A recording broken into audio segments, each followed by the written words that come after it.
Chapter प्रारंभ करते हैं उसमें अगर हम एक समरी देखें पूरे 7 चैप्टर में, तो आप 7 चैप्टर का पहले श्लोक से ओपन कर सकते हैं। आपको पूरा एक व्यू मिल जाएगा 7 चैप्टर में भगवान ने क्या क्या किया, क्या क्या बोला। भगवान ने सबसे पहले 7 चैप्टर में प्रारंभ करते हैं। भगवान प्रारंभ के 3 श्लोक इस थीम को बताते हैं कि कैसे जो मैं तुमको ये ज्ञान देने जा रहा हूं अर्जुन, इसको ध्यान पूर्वक सुनना। तक्षणु पहले श्लोक में यूज किया जाता है, तक्षणु। ये जो मैं तुमको बताने जा रहा हूं तुम सुनो ध्यान से। श्रवण पर बहुत जोर दिया भगवान ने, क्योंकि जब सुनोगे, मेरे बारे में जानोगे, तब मेरे बारे में प्रेम उत्पन्न होगा। क्योंकि भक्ति होगा इज टोटली अबाउट लव, भगवान के प्रति प्रेम करना है। तो अगर प्रेम कैसे होता है, जब हम जानेंगे भगवान के बारे में, तभी ना उनसे प्रेम कर पाएंगे। आपके लिए किसी ऐसे व्यक्ति से प्रेम कर पाना बहुत ज्यादा कठिन हो जाता है जिसको आप जानते ही नहीं हो, है ना। जब आप जानोगे नहीं तो कैसे प्रेम कर पाएंगे। तो भक्ति योगा का मतलब है कि हम भगवान के बारे में और जानें और सुने और पढ़ें। जितना जानेंगे, सुनेंगे, पढ़ेंगे, डिस्कस करेंगे,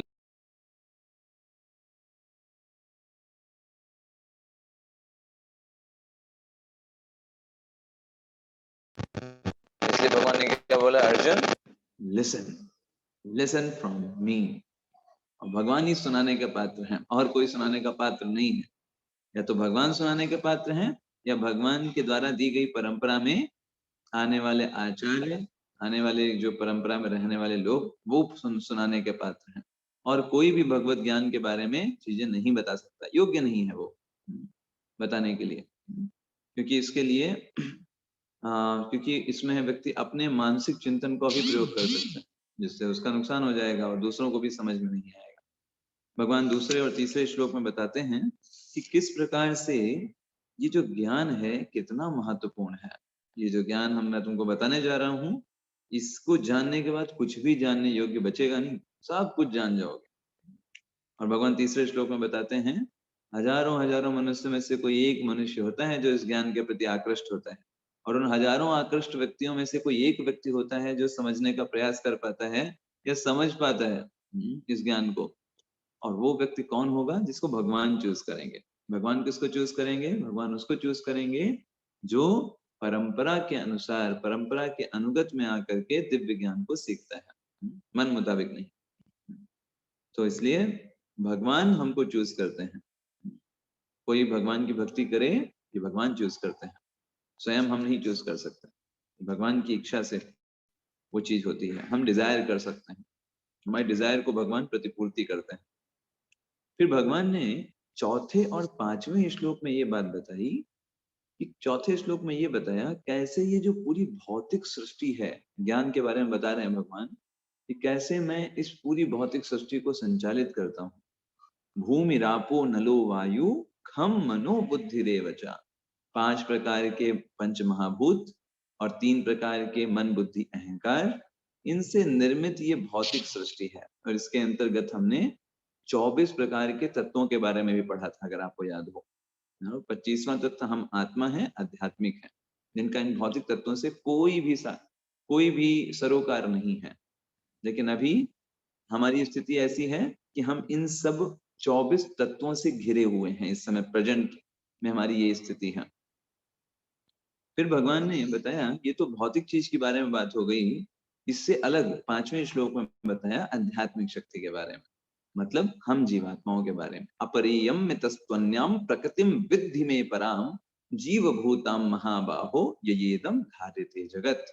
मतलब ये जो भौतिक शक्ति थी, इसके अलावा एक आध्यात्मिक शक्ति है जो कि इस भौतिक शक्ति का दोहन कर रही है। अभी हम सब लोग क्या कर रहे हैं, भौतिक शक्ति का दोहन ही कर रहे हैं ना। भौतिक शक्ति क्या है भगवान की, ये शरीर भगवान की भौतिक शक्ति है।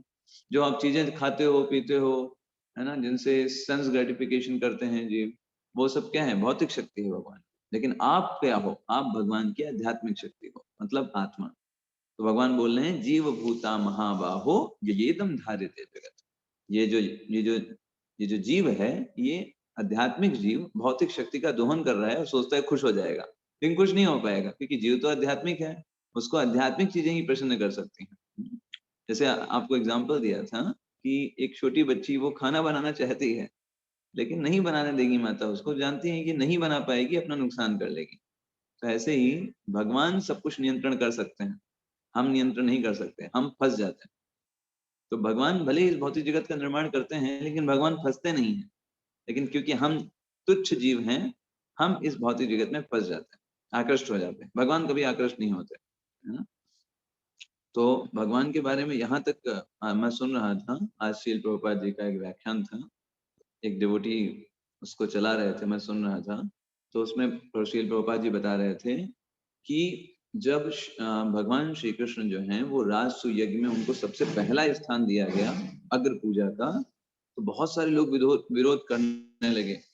शिशुपाल विरोध करने लगा, शिशुपाल कहने लगा, अरे ये जो इसको क्यों तुम राजा बना रहे हो, इसको क्यों अग्र पूजा का भाग दिया जा रहा है, ये तो ये अच्छा नहीं है, ये तो छोटे पर से माखन चोरी करता था। अलग अलग उसने गालियां देना प्रारंभ कर देता है। उसमें एक गाली ये भी देता है कि अरे ये तो अनेक स्त्रियों के साथ रहता है ना, इसको क्यों अग्र पूजा की दी जा रही है, ऐसे करके भगवान श्री कृष्ण बोलते हैं। तो उस समय भीष्म देव तुरंत वहां पर खड़े हो जाते हैं और भीष्म देव शिशुपाल को डांटते हैं। शिशुपाल से कहते हैं, शिशुपाल देखो, मैं तो ब्रह्मचारी हूँ, लेकिन जो भगवान श्री कृष्ण हैं, भले ये इतनी स्त्रियों के बीच में रहते हैं, लेकिन ये जो हैं ये मुझसे भी बड़े जो हैं ब्रह्मचारी हैं, क्योंकि उन किसी भी चीजों का प्रभाव भगवान पर नहीं पड़ता है। मेरे अंदर दुर्भाव आ सकता है, इवन मैं ब्रह्मचारी हूँ, लेकिन श्री कृष्ण के अंदर थोड़ा भी दुर्भाव नहीं है। तो क्यों ऐसा नहीं आ सकता है? क्योंकि वो भगवान है ना, और हम तुच्छ जीवात्मा। तो यहाँ पर ये चीज प्रभुपाद जी बता रहे थे, इसको बोलते हैं धीर। धीर का मतलब होता है कि जो व्यक्ति जितना महान होता है, उतना कम प्रभाव पड़ता है उसका बाहरी चीजों पर, बाहरी चीजों से उतना ही कम उस पर प्रभाव पड़ता है। जो व्यक्ति जितना एडवांस किया होता है, उतना कम चीजें उस पर उसको प्रभावित कर सकती हैं।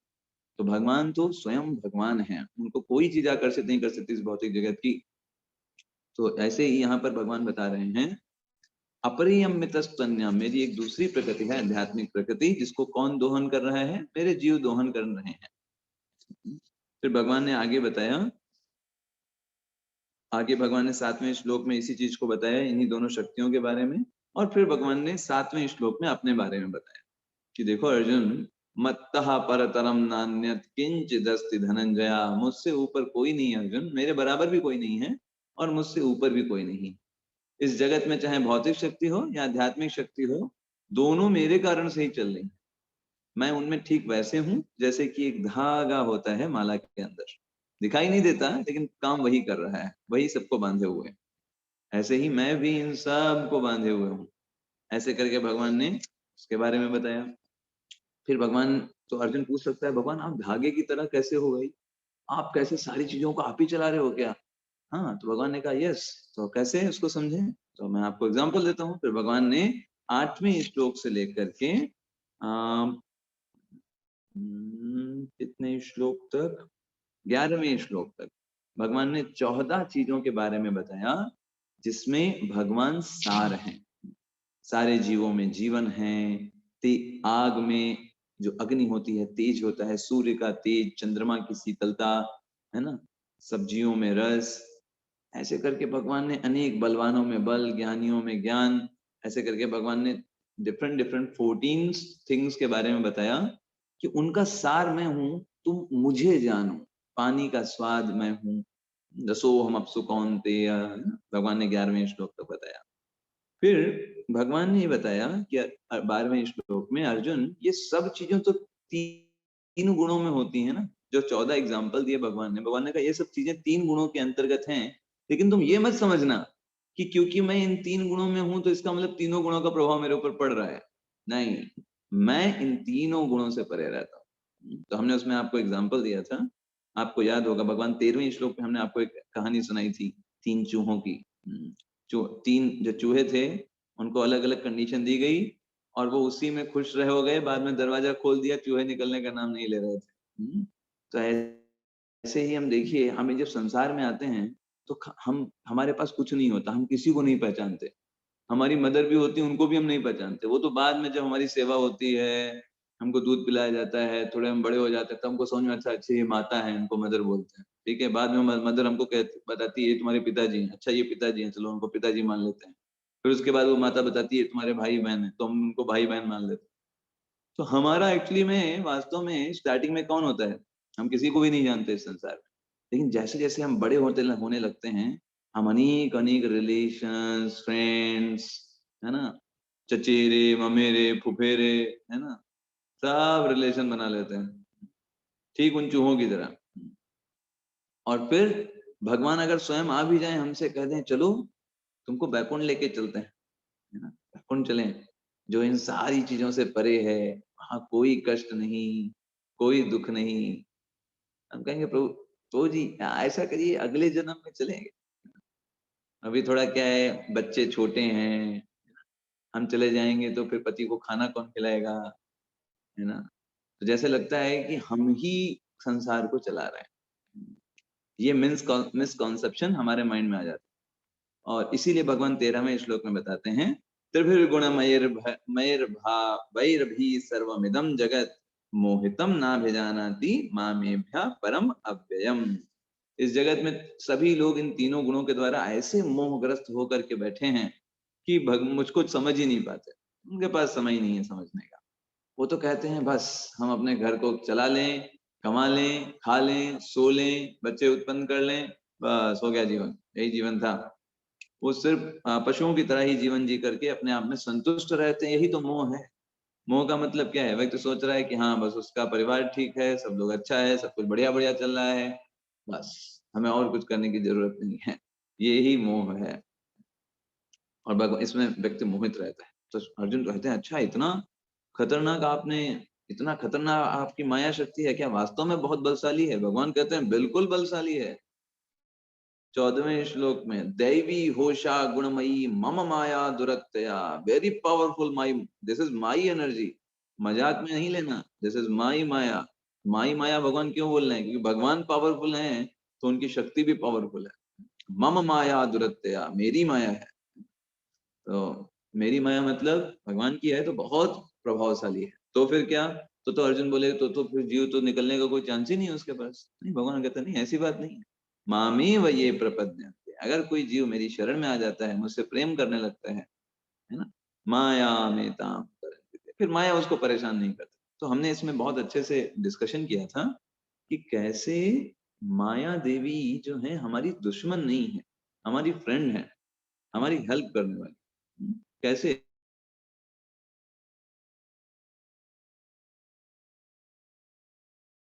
जब हम कोई गलत काम करते हैं तो हमारे माता-पिता जो होते हैं, हम हमारे फ्रेंड ऐसी ही जो जीवात्माएँ इस संसार में भोग करना चाहती हैं, इस संसार में हमेशा खुश रहना चाहती हैं, तो माया देवी उनको कष्ट देती रहती हैं अनेक-अनेक प्रकारों से, ताकि वो ये ना भूल जाएँ कि वो होटल में हैं, घर में नहीं हैं।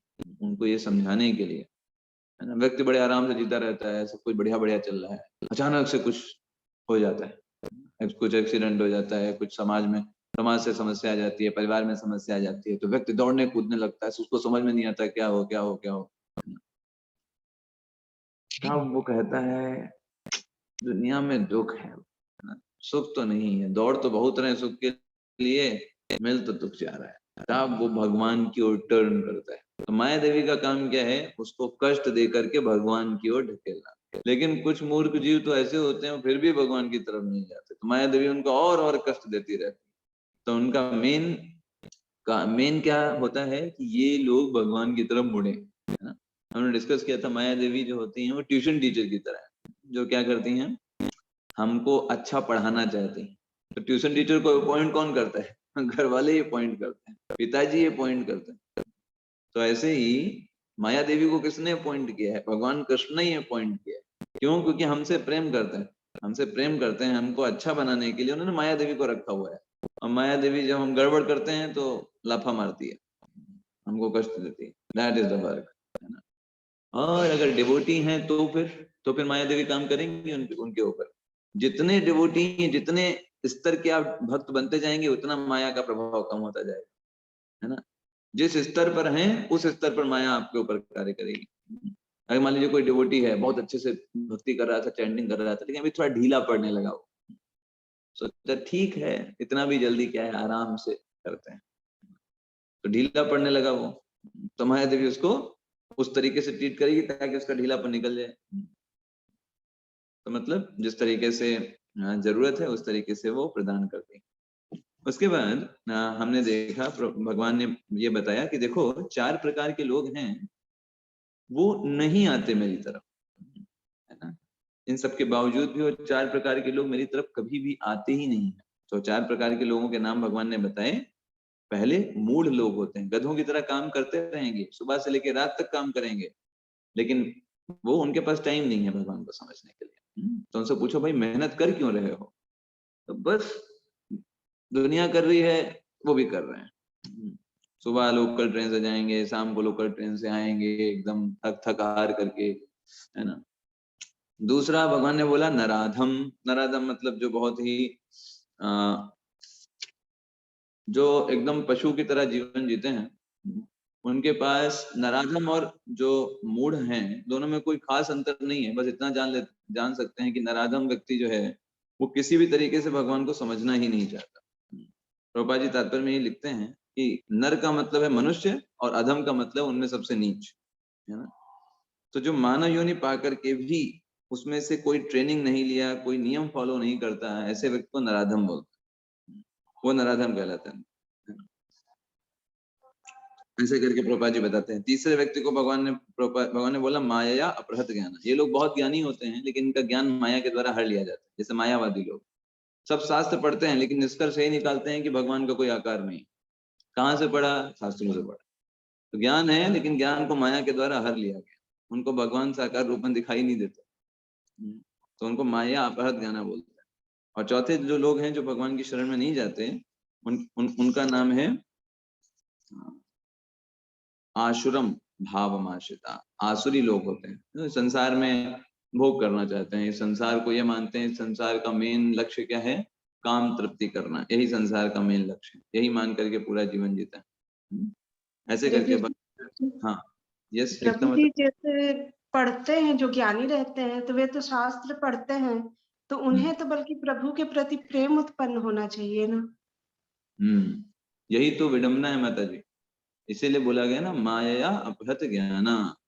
पढ़ने से अगर भक्ति मिल जाती तो फिर जितने भी जो पीएचडी लोग करते हैं या फिर बड़े बड़े पंडित होते हैं या फिर जो कर्मकांडी ब्राह्मण होते हैं, सारे के सारे भक्त होते। तो भक्ति किसी पर डिपेंडेंट नहीं है ना। भक्ति के लिए एक सामान्य व्यक्ति जिसको कुछ पढ़ना भी नहीं आता है वो भी महान भक्त हो सकता है, और कोई प्रकांड पंडित प्रकांड ब्राह्मण जिसको संस्कृत के साथ सब कुछ पीएचडी करके बैठा है वो भी एक नंबर का असुर हो सकता है। फॉर एग्जाम्पल रावण, तो रावण तो 6 शास्त्र सारे विद्वान था, क्यों नहीं भक्त बना?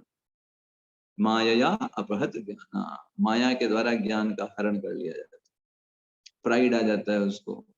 वो भगवान को शास्त्र भगवान स्वयं को छुपा लेते हैं। भगवान ने आगे बोला है ना कि जैसे आप हैं, सब लोग देख रहे हैं, आप अपने आप को पर्दे से छुपा लो, कोई नहीं देख पाएगा, कमरे में बैठे होंगे नहीं देख पाएंगे। तो भगवान ऐसे लोग जो इस संसार जो भोग की मेंटालिटी रखते हैं, भगवान उनको दिखाई नहीं देते, उनको हर जगह भोग भोग भोग दिखाई देगा। तो भगवान भी उनको वो देखना नहीं चाहते भगवान को। जब भगवान को देखना नहीं चाहते, भगवान क्यों दिखाई दे? तो पढ़ने से एक भक्त नहीं बनते हैं। तो प्रभु जी तो फिर हम भगवत गीता क्यों पढ़ रहे हैं? हम भगवत गीता पढ़ रहे हैं श्रील प्रभुपाद जी के गाइडेंस, स्वतंत्र रूप से नहीं पढ़ रहे हैं। और पढ़ने से नहीं, अनुगत होने से भक्ति प्राप्त होती, महान भक्तों के अनुगत होने से।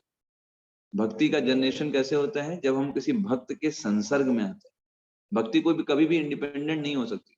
आप मुझे एक एग्जांपल दे दो कि कोई ऐसा व्यक्ति था जिसने भक्ति अपने आप कर ली। एक एग्जांपल दे दो जिसका कोई गुरु नहीं था, जिसको किसी भक्त का संग नहीं मिला। महान अर्थार्थी थे ध्रुव, नारद जी का संग पाए, भक्ति प्राप्त किया। मृगारी थे, नारद जी का संग पाए, भक्ति प्राप्त किया, है ना। वाल्मीकि जी थे, नारद जी का संग प्राप्त किए, भक्ति प्राप्त किया। नारद जी ऐसे प्रीचर जिसको मिलते हैं भक्त बना देते हैं, ऐसे पर्सनालिटी।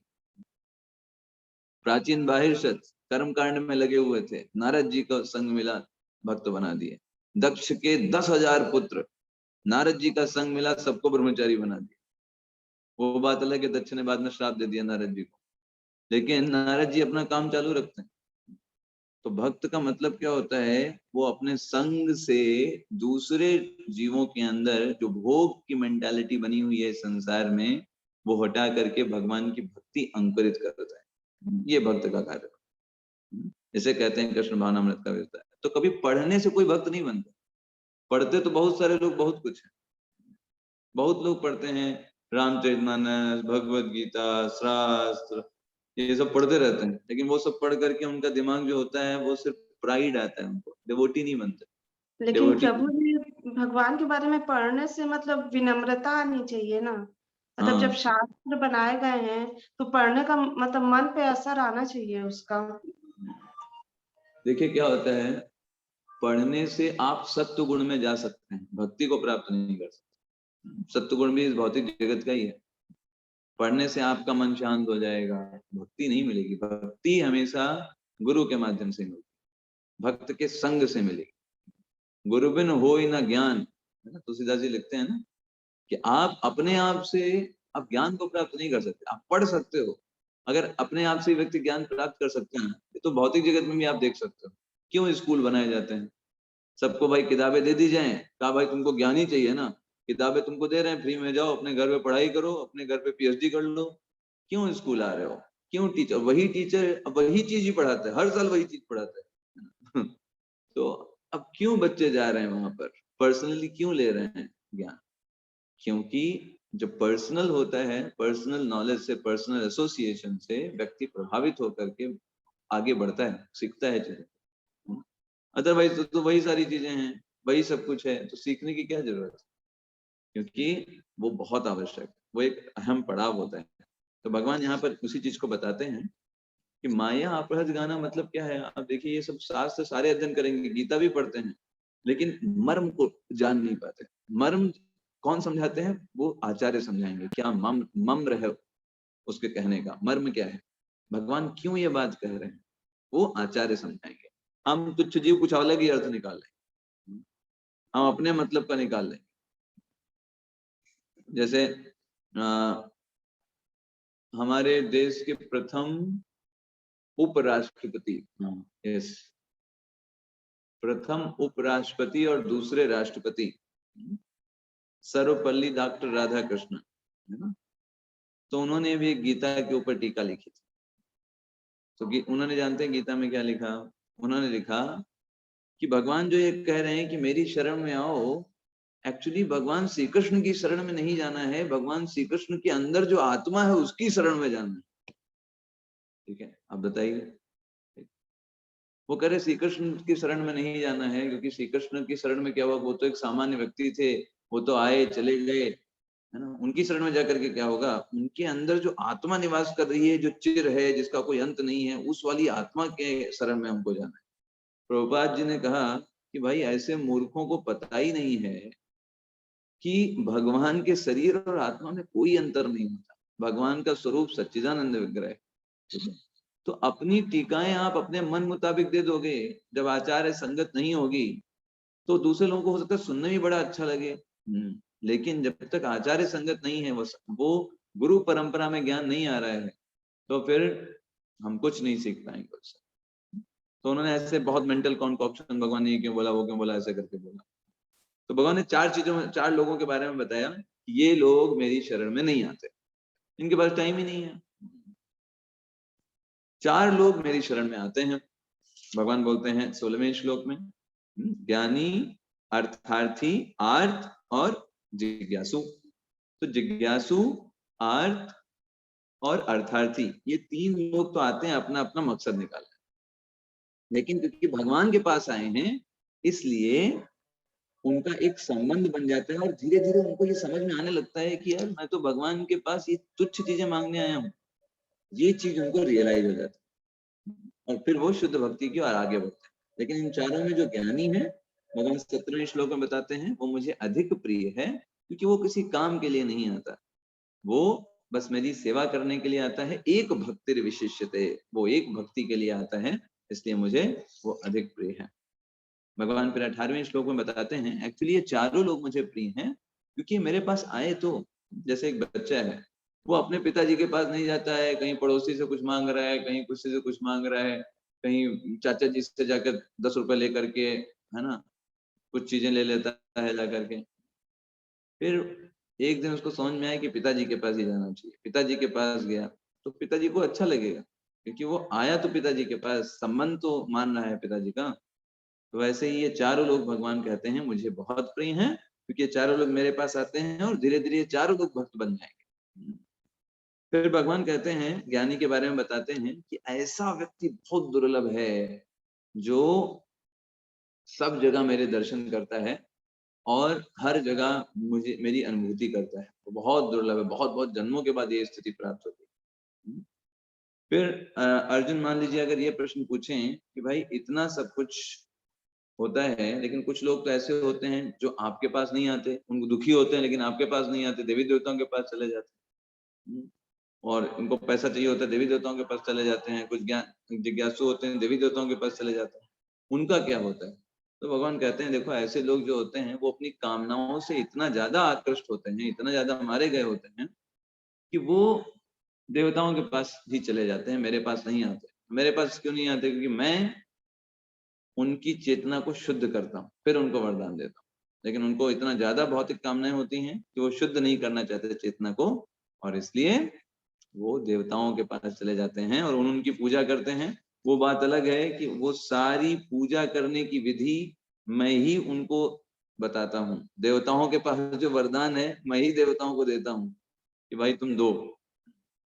तो इसलिए ये उन देवताओं की पूजा और भक्ति कर पाते हैं। 22वें श्लोक में भगवान बताते हैं वो जो उनके अंदर श्रद्धा है उन देवता की पूजा करने की, वो भी मैं ही प्रदान करता हूँ।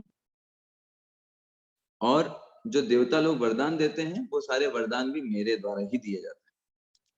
भगवान 23वें श्लोक में बताते हैं कि देखो जो देवता है वो भी तो जीव ही है ना, तो उनका शरीर भी कभी खत्म हो जाता है, तो उनके द्वारा दिए गए वरदान भी खत्म ही हो ही जाते हैं। तो उनके वरदान हमेशा के लिए नहीं रहते। लेकिन भगवान ने अगर किसी को कह दिया निर्भय हो जाओ, तो वो जीव चिरकाल के लिए निर्भय हो जाता है, क्योंकि भगवान शाश्वत हैं, उनके वरदान भी शाश्वत। लेकिन देवताओं के द्वारा जो वरदान प्राप्त भी होते हैं, जैसे संपत्ति का वरदान प्राप्त हुआ रावण को, जो संपत्ति शिव राव नहीं दीन दिए दसमात। रावण ने अपने 10 सिर काटे थे, तब शिव जी के द्वारा उसको ये रावण की लंका प्राप्त हुई। 10 सिर काटने पर, ठीक है। कितना दिन रही लंका उसके पास? ठीक है। सोई संपत ही विभीषण है, वही संपदा विभीषण को सकुच दीन रघुनाथ। भगवान राम ने क्या किया? बहुत संकोच करते हुए दिया। अरे मेरा भक्त है, मैं इसको क्या ये सब दे रहा हूँ? लंका वंका ये सब है क्या? मेरा भक्ति, मेरी भक्ति कर रहा है, मुझे सब दे देना चाहिए। भगवान क्या है? भगवान थोड़ा सा कोई व्यक्ति भक्ति करता है, भगवान उसको एकदम जूम करके देखते हैं कि अरे बड़ा भक्ति कर दिया, मेरे दर्शन के लिए आ गया। अरे अच्छा मेरा नाम जप कर रहा है क्या? देखें ध्यान से कर रहा है। अरे 16 माला कर रहा है, 16 माला में एक बार इसने ध्यान पूर्वक नाम ले लिया क्या मेरा? तो बड़ी बात हो गई। तो बाकी समय मन घूम रहा था इधर उधर, अच्छा एक बार तो ध्यान से लिया ना, हाँ एक बार तो ध्यान से लिया, चलो ठीक है, बहुत बहुत है, इतना बहुत है और क्या। तो भगवान थोड़ा सा भी हम करते हैं ना, भगवान उसको जूम करके देखते। अब देखिए सुदामा क्या लेके गए थे, वो वही सब गिरे हुए चावल, है ना, कोई चावल भी ढंग के नहीं थे। भगवान ने वो 3 मुट्ठी चावल खाए और दिया क्या? इधर इधर पूरे तीनों लोग दे दिए एक हिसाब से सुदामा। तो भगवान की गणित हमारे पल्ले नहीं पड़ेगी, क्योंकि भगवान एक्चुअली इंटेंट देखते हैं ना। वो देख रहे हैं विभीषण ने किस तरीके से पूरी तरीके से समर्पण कर दिया। भगवान सोचिए, अपना पूरा सारा चीज को त्याग करके, जो भगवान के अगर सपोर्ट में नहीं है तो सब त्याग करके भगवान को समर्पित कर दिया। भगवान कह रहे हैं अरे मैं इसको क्या दे रहा हूँ, लंका का राज्य तो दे रहा हूँ, क्या दे रहा हूँ, सकुच दीन रघुनाथ। तो ये अंतर है देवताओं में और भगवान में। फिर भगवान कहते हैं देवता की जो लोग पूजा करते हैं,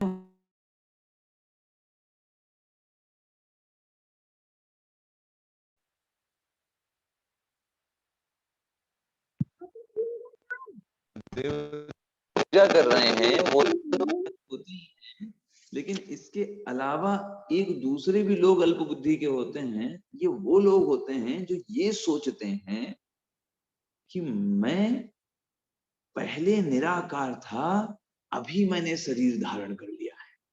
और फिर मैं निराकार बन जाऊंगा। तो असली एग्जिस्टेंस जो है वो निराकार की है, बस मैंने ये शरीर ले लिया। इन लोगों को वही बुद्धिहीन बोला जाता है। इनको ये समझ में नहीं आता है कि मैं पहले भी साकार हूँ, अभी भी साकार हूँ, बाद में भी साकार रहूंगा। ऐसे लोगों के बारे में भगवान ने 24वें श्लोक में बताया और बोला कि ये लोग ये नहीं समझ पाते कि मेरा ये शरीर अविनाशी है, तुम लोगों की तरह मेरा शरीर नष्ट नहीं होता है। ये उनको समझ में नहीं आता। ऐसे लोग भी बुद्धिहीन कहलाते हैं। मतलब जो लोग देवताओं की पूजा कर रहे हैं, देवताओं को देखिए, एक व्यक्ति क्या है, वो बुद्धिहीन क्यों है? क्योंकि देवताओं को भगवान मान लिया।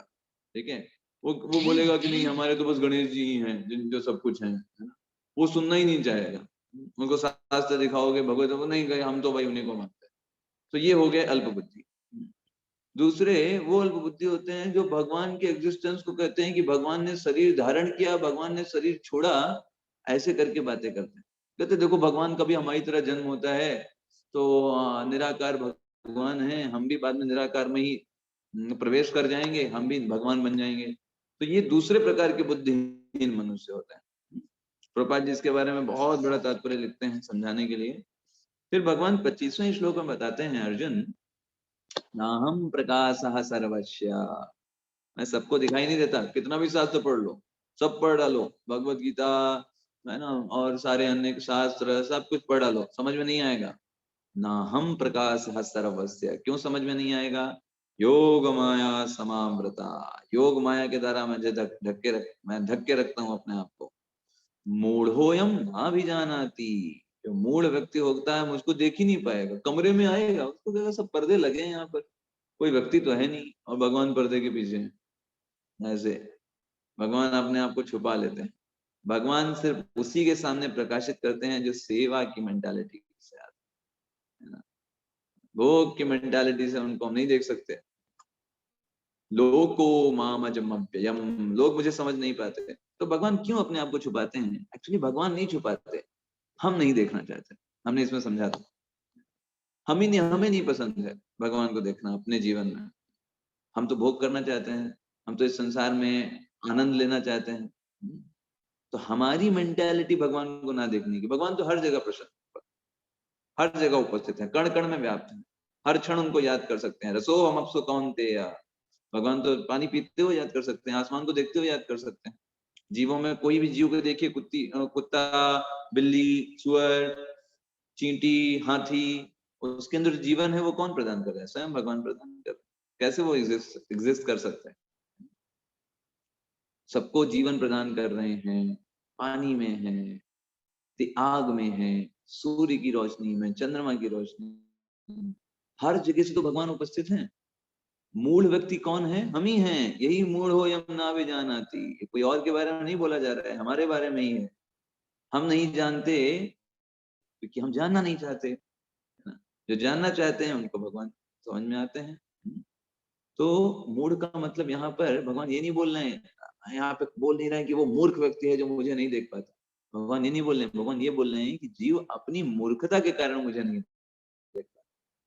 मतलब क्या है? मतलब वो अपना सर्कल इस तरीके से बना लेता है कि मैं मेरा, मैं मेरा, मैं मेरा, तो भगवान के लिए जगह ही नहीं है। आपने वो सुना होगा, एक बहुत सुंदर श्लोक है कि प्रेम गली अति साकरी जामे दुई न समाए, मैं था तब हरि नहीं अब हरि है मैं नहीं, प्रेम गली अति साकरी जामे दुई न समाए। मैं का मतलब अहंकार, मैं और मेरापन। जब वो चीज होगी तब हरि नहीं, तब भगवान नहीं आपको समझ दिखाई देंगे, क्योंकि आप तो मैं मेरा, मैं मेरा, मैं मेरा, मेरा घर, मेरा लैपटॉप, मेरी गाड़ी, मेरा बंगला। तो भगवान की जगह कहाँ है? अब हरि है, मैं नहीं। अब भगवान अगर आ गए आपके हृदय में तो मैं की बात ही खत्म हो गई, सब भगवान का। भगवान के बच्चे, भगवान का परिवार, भगवान का घर, भगवान की सेवा, भगवान का दर्शन, भगवान का प्रसाद, भगवान के भक्त, सब भगवान का। ठीक है, क्योंकि प्रेम गली जो है वो बहुत पतली गली है। पतली गली में एक ही व्यक्ति एक बार आ सकता है, या तो भगवान को रख लो या खुद को रख लो। खुद को रखते हैं तो फिर भगवान कहाँ है? उनके लिए जगह ही नहीं है। वो सकरी गली है ना प्रेम की। तो प्रेम का मतलब होता है कि उस व्यक्ति को ही वहां रखना है, अपने को नहीं। तो बहुत बार इसके लिए समझाया जाता है, जब हम अपने आप को सेंटर से बाहर निकाल करके भगवान को सेंटर में रख दें अपने जीवन, और उनको सेंटर में रख करके सारी चीजों को उनके अनुरूप करें, ठीक है, तब हम सही में भगवान को समझ पाएंगे। हम अपने आप को सेंटर में रखे हैं, हम भक्ति को भी समझते हैं अपने लिए हेल्प करने की चीज। भक्ति मतलब क्या है? हमारा मन शांत रहेगा, सब कुछ हम बढ़िया बढ़िया से करेंगे, हमारा अच्छे से सब कुछ होगा, इसलिए भक्ति करते रहो। तो अभी सेंटर में कौन है? सेंटर में हम ही हैं, हमको अच्छे से काम करना है ना। सेंटर में कृष्ण होने चाहिए। कृष्ण को कैसे अच्छा लगेगा? हम भगवान का नाम लेंगे, भगवान को अच्छा लगेगा। भगवान का प्रसाद खाएंगे, भगवान को अच्छा लगेगा। डिवोटीज के बीच में बने रहेंगे, भगवान को अच्छा लगेगा। हम साइड में हैं, भगवान को अच्छा लग रहा है। हम सुबह उठेंगे जल्दी, भगवान को अच्छा लगेगा। जल्दी सोएंगे, भगवान को अच्छा लगेगा।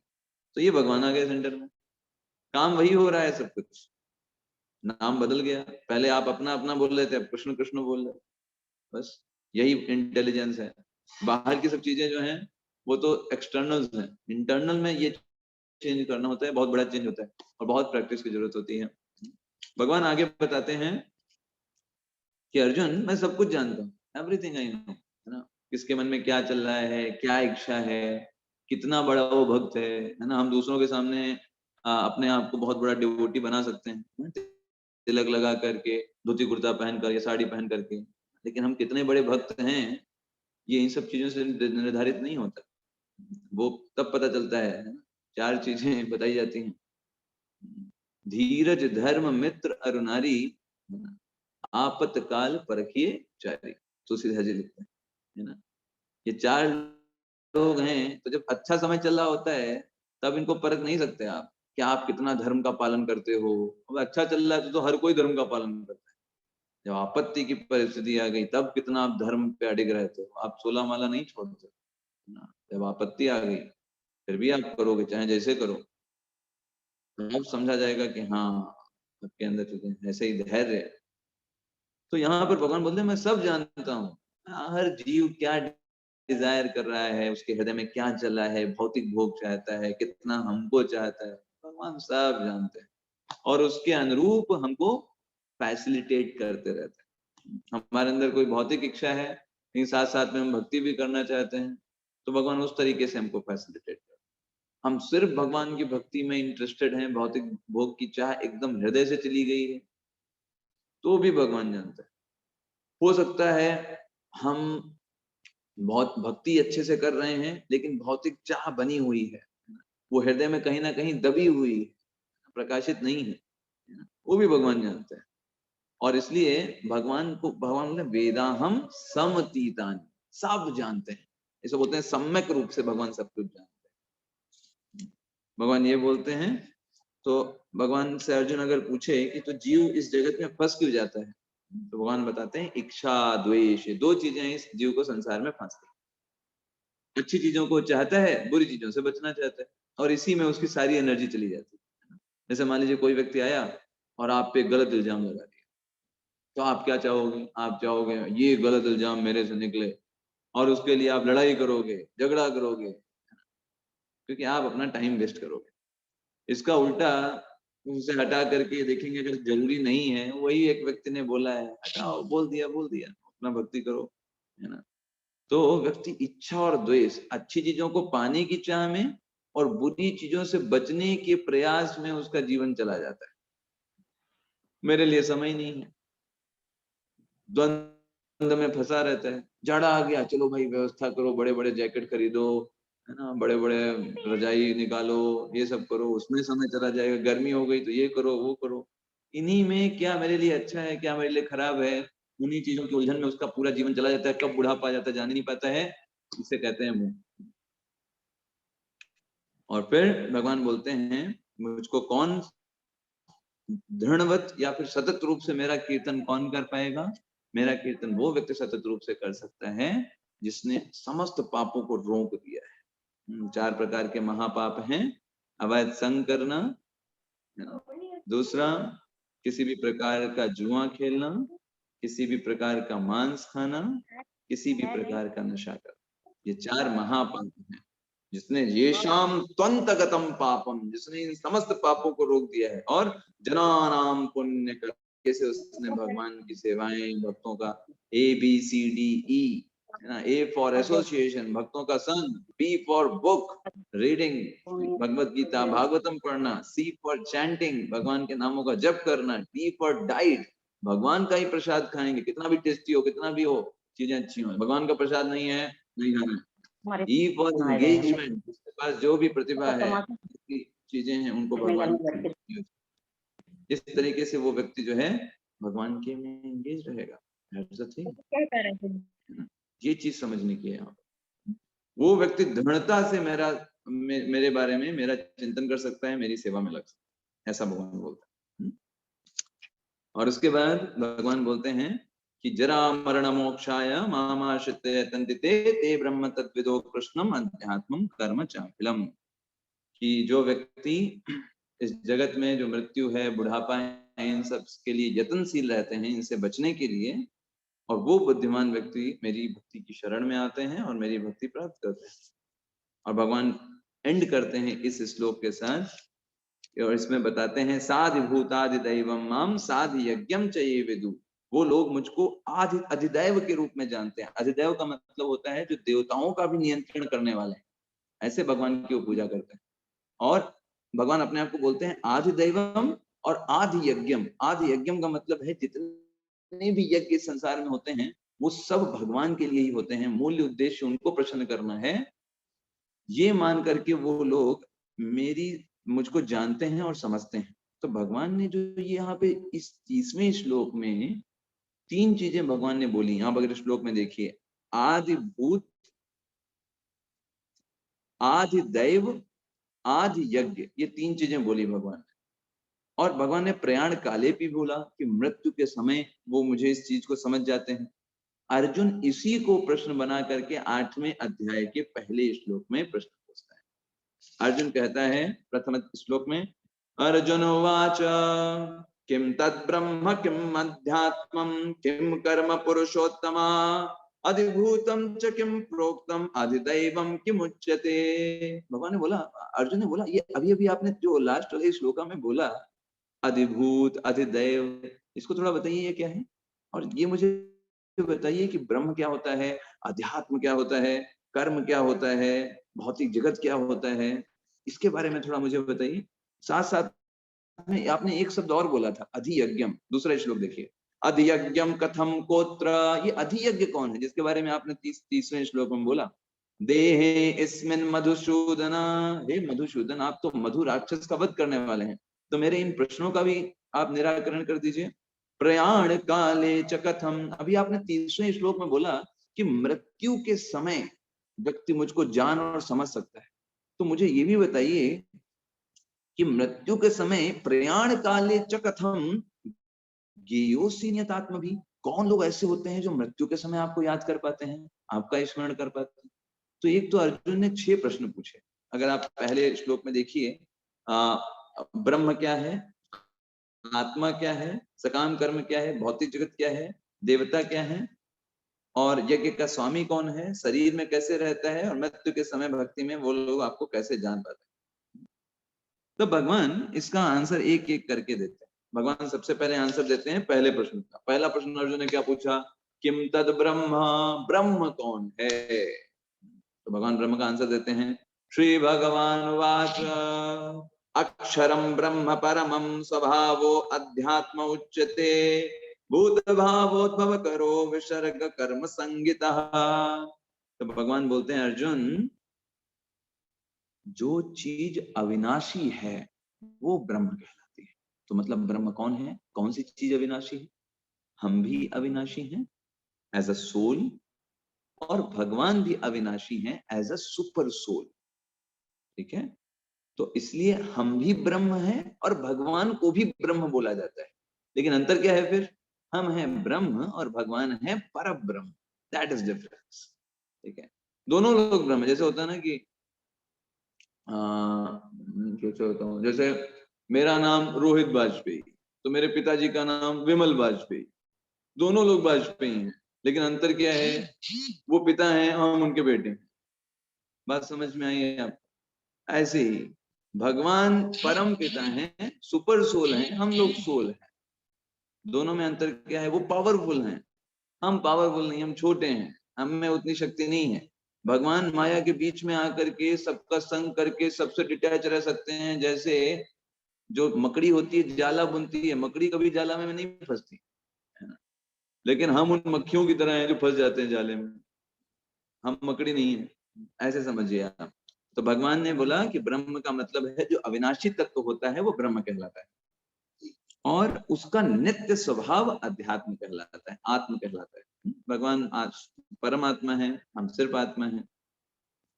और जीवों के भौतिक शरीर से संबंधित गतिविधि कर्म या सकाम कर्म कहलाती है। मतलब इस शरीर से संबंधित जो भी वो काम कर रहा है वो सब कर्म है। जैसे हम लोग अभी एक पर्टिकुलर जीवात्मा है, इस शरीर के अंदर डाल दिए गए, अभी शरीर से हम जो जो काम कर रहे हैं वो सब सकाम कर्म के अंतर्गत आए। अगर वो भगवान से संबंधित नहीं है तो दैट इज अ थिंग। तो सकाम कर्म क्या है? जो भी इस भौतिक जगत में जीव कर रहे हैं, देखें सुबह जा रहे हैं, ऑफिस जा रहे हैं, कोई कुछ कर रहा है, कोई कुछ कर रहा है, उद्देश्य क्या है? इस जगत में बने रहना। तो वो सब सकाम कर्म के अंतर्गत आता है, क्योंकि व्यक्ति इस प्रकृति का दोहन कर रहा है सिर्फ खुद के एंजॉयमेंट के लिए, तब तक वो सब सकाम कर्म है। इवन जो लोग यज्ञ और हवन भी कर रहे हैं, उनका उद्देश्य है कि अरे यहाँ तो अच्छे भोग नहीं है, स्वर्ग लोग जाना है, स्वर्ग लोग में बढ़िया भोग मिलेंगे। तो वो भी क्या है? सकाम कर्म ही है। क्योंकि ये लोग अंतर क्या है? कर्मी और कर्मकांडी में अंतर क्या है? कर्मी व्यक्ति यहाँ सुख प्राप्त करना चाहता है, तो वो व्यक्ति वो क्या करेगा? कहीं कहीं बार में जाएगा, कहीं कोई डांस करेगा, कोई कुछ भोग प्राप्त करने का प्रयास करेगा। कर्मकांडी कहेंगे यहाँ भोग अच्छे नहीं है, स्वर्ग लोग चलो, उसके लिए वो हवन कर रहे हैं। तो वो भी क्या है? वो भी वैसे ही है, ऐसे करके बोलते हैं। और उसके बाद भगवान चौथे श्लोक में बोलते हैं, अधिभूत के बारे में बताते हैं। अधिभूतम क्षरो भावः पुरुषाश्चिदैवतम अधियज्ञो हवमेवात्र देहे देहभृतं वरा। भगवान बोलते हैं अधिभूत का मतलब होता है विराट पुरुष, वो कहलाता है अधिभूत। वो अधिभूत है। विराट पुरुष जानते हैं कौन है विराट पुरुष?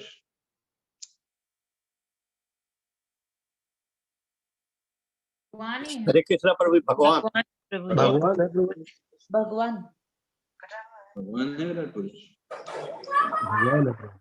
और सभी देवी देवता उनके अंग हैं प्रभु जी, जैसे विभिन्न देवी देवता। भगवान का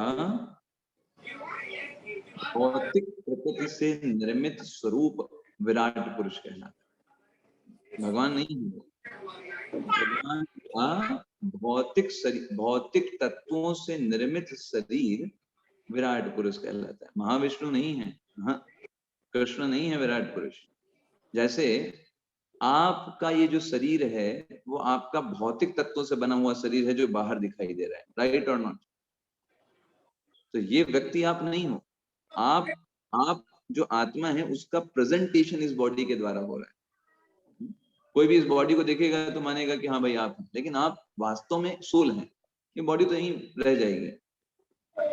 वैसे ही भगवान जो हैं वो इस पूरी सृष्टि में परमात्मा के रूप में व्याप्त हैं। जैसे हम लोग इस शरीर के अंदर आत्मा के रूप में व्याप्त हैं, वैसे ही भगवान पूरी सृष्टि में परमात्मा के रूप में व्याप्त हैं। और ये पूरी सृष्टि एक शरीर के जैसी है, वो कहलाता है विराट पुरुष। ठीक है? जिसमें जो पहाड़ हैं वो भगवान की हड्डियां हैं, नदियां जो हैं वो भगवान की नसें हैं, जो पेड़ पौधे हैं भगवान के रोए हैं, ब्रह्म लोक जो है वो भगवान की जो खोपड़ी है वो है, और जो नीचे के लोग हैं वो भगवान के पैर हैं। ऐसे करके आप समझ सकते। Is it clear? तो अगर आपने जब हम सृष्टि की बात कर रहे थे ना, तो सृष्टि में हमने आपको बताया था कि गर्भोदक सही विष्णु होते हैं, वो लेटे होते हैं, उनकी नाभि से एक कमल नल निकलता है। तो वही वो कमल का जो नाल होता है ना, वही कमल के नाल पे ही 14 लोक होते हैं, और सबसे ऊपर ब्रह्मा जी हैं ब्रह्मलोक में। तो वो जो 14 लोक हैं वही भगवान का विराट रूप है इस पूरी। अगर उसको आप पीछे जाकर के देखो, पृथ्वी से उतर के पीछे जाते चले जाओ, 14 लोक आ जाएंगे। तो 14 लोक भगवान का पूरा एक शरीर होगा, जिसमें ब्रह्म लोक उनका एक ऊपर का शरीर, और ऐसे करके पूरा शरीर जो है वो पूरा विराट स्वरूप है, ऐसे करके आप समझ सकते हैं, ठीक है।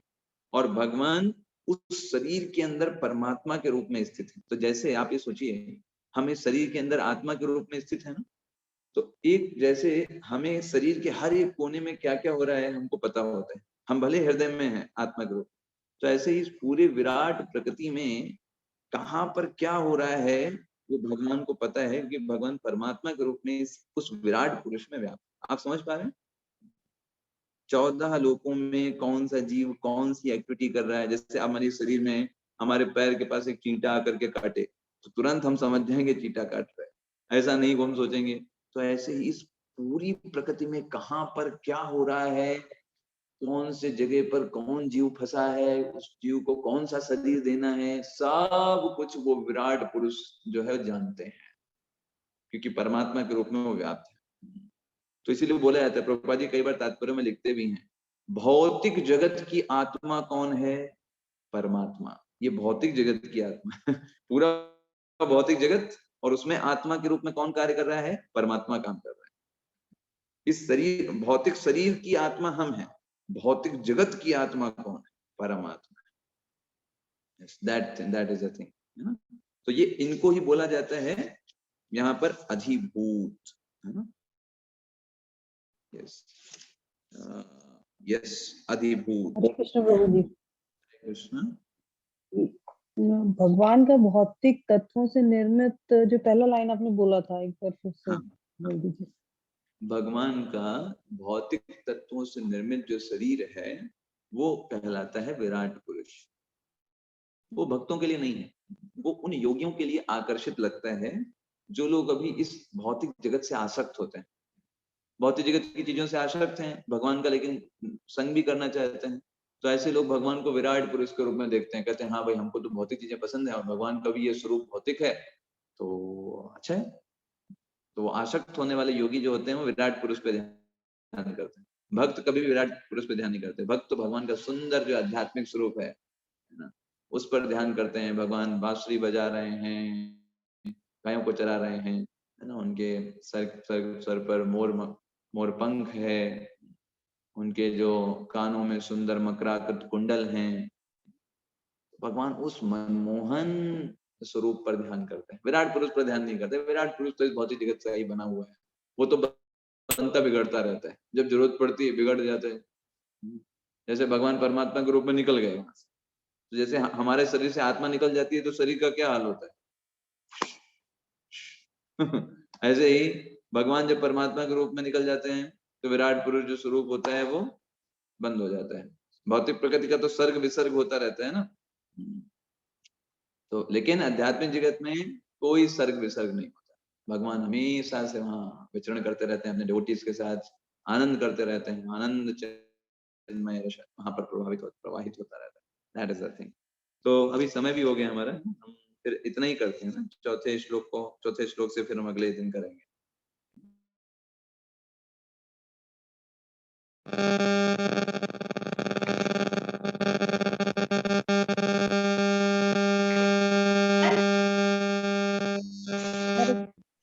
हरे कृष्ण हरे हरे जी कृष्णा। दंडवत कृष्ण प्रभु जी। को तो क्लास हरे कृष्ण प्रभु जी।